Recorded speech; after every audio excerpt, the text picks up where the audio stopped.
नमस्कार, मैं हूं विनोद कुमार शुक्ला। आई ऑफ ट्रुथ पर आपका स्वागत है। सुप्रीम कोर्ट ने भी शरजील इमाम और उमर खालिद की जमानत को रिजेक्ट कर दिया है, डिनाई कर दिया है। अब इसको लेकर के जब से ये हुआ है तो एक नैरेटिव चला रहा है। उसके पहले भी नैरेटिव चलाया जा रहा था, जब लगातार ये बात कही जा रही थी कि वो 5 साल से जेल में है, बेल नहीं मिली, वो मुस्लिम है इसलिए उसको बेल नहीं मिल रही है। और यहाँ तक कि बाकायदा योजनाबद्ध तरीके से शरजील उमर खालिद के फादर को अमेरिका बुलाया गया। अमेरिका में उनकी ममदानी से मुलाकात हुई और उसके बाद ममदानी के एक हैंड रिटन मैसेज को शेयर करके ये बताया गया कि अब तो ममदानी ने भी कह दिया है और उसके अलावा 7 जो कांग्रेसमैन हैं अमेरिका के, उन्होंने भी शरजील इमाम को जमानत देने की बात कही। तो ये बाकायदा एक इकोसिस्टम ने काम किया और लगातार जो भारत में है एक इकोसिस्टम, उसमें कांग्रेस के भी लोग शामिल हैं, लेफ्ट के लोग भी शामिल हैं, निश्चित तौर पर मुस्लिम जो सोशल मीडिया प्लेटफॉर्म पर हैं, उसमें मैं किसी का नाम नहीं लेना चाह रहा हूँ, वो लगातार ये कैंपेन चला रहे थे कि 5 साल हो गया, जमानत नहीं मिली, जमानत नहीं मिली। इन सारे कैंपेन्स के बावजूद भी सुप्रीम कोर्ट ने इस बात को ध्यान रखा कि अदालत और कानून, अदालत ने ये ध्यान रखा कि कानून सम्मत क्या है। जिस तरह के अपराध, अब ऐसा नहीं है अगर केवल मुस्लिम का आइडिया होता तो जो 5 लोगों को कल जमानत मिली है वो सारे के सारे मुस्लिम हैं, लेकिन अदालत ने इन दोनों लोगों के बारे में स्पेसिफिकली बात कही कि इन दोनों लोगों की प्राइमा फेसी भूमिका और इनके रोल और इनकी जो जिस तरह से इन लोगों ने काम किया है, इस पूरे दंगे को मास्टरमाइंड किया है, इसलिए इनको जमानत नहीं दी जानी चाहिए और इसीलिए उनको जमानत नहीं दी गई। अब 2 जो मोटे तौर पर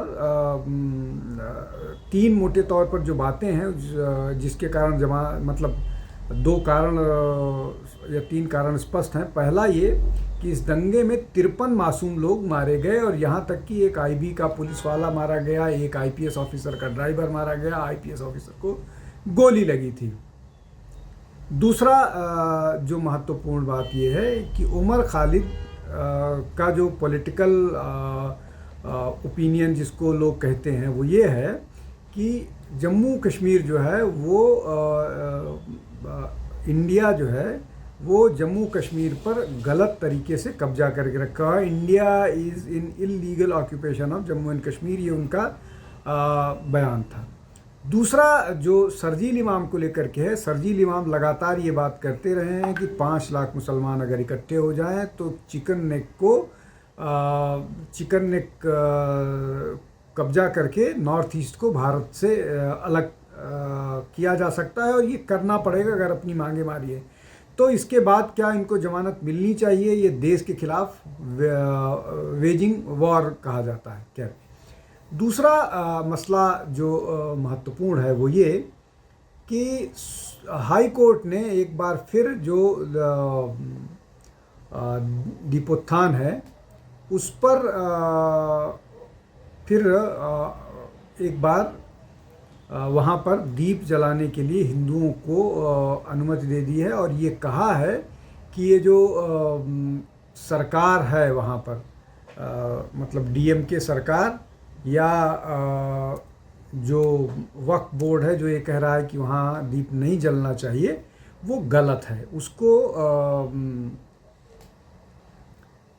हिंदुओं को वहाँ दीप जलाने की अनुमति दी जाएगी। इस पूरे मामले में जब जी.आर. रामास्वामी का जजमेंट आया था तो उसको लेकर के न केवल डीएमके ने विरोध जताया था, वो उनके अपीजमेंट, उनके इम्पीचमेंट तक के लिए उन्होंने लोकसभा में अर्जी दे दी है, बल्कि लगातार हिंदू संगठनों के प्रयासों के बावजूद उसको फॉइल किया गया, जबकि झंडा फहराने की इजाज़त जो वहाँ पर सिकंदर शाह की मज़ार है वहाँ पर दिया गया, लेकिन हिंदुओं को दीप जलाने की अनुमति नहीं दी गई, जबकि पूरा का पूरा इलाका या पूरी की पूरी पहाड़ी जो है वो मुरुगन स्वामी के नाम से है और ये हजारों साल से वहाँ चलाया जा रहा है, जबकि ये जो सिकंदर शाह साहब हैं, इनकी मजार कब आई, कैसे आई, उसके बारे में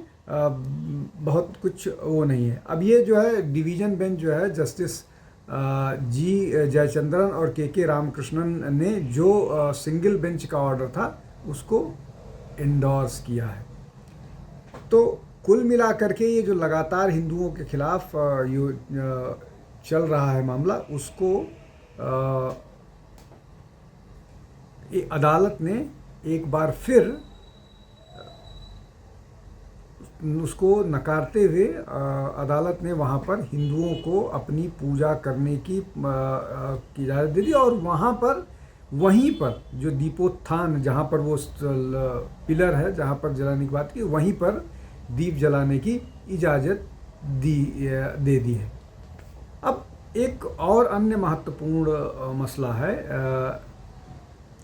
अभी हाल फिलहाल में एक तिरुवनंतपुरम के मेयर का निर्वाचन हुआ है। वीवी राजेश जो है वो भारतीय जनता पार्टी के पहले मेयर निर्वाचित हुए हैं। लेकिन इस निर्वाचन को लेकर के एक विवाद हो गया है, चूँकि भाजपा वहाँ पहली बार म्यूनिसिपल कॉरपोरेशन में अपनी पैठ बना पाई है और उनका पहली बार मेयर बना है। तो इस तरह के कयास लगाए जा रहे थे कि जो एक आईपीएस अधिकारी थी श्रीलेखा, जिन्होंने जो डीजीपी थी केरल की, और वो आर श्रीलेखा, वो भारतीय जनता पार्टी में आई थी। उन्होंने चुनाव लड़ा और जीत करके आई, और ऐसा वो उम्मीद कर रही थी कि उनको मेयर बनाया जाएगा।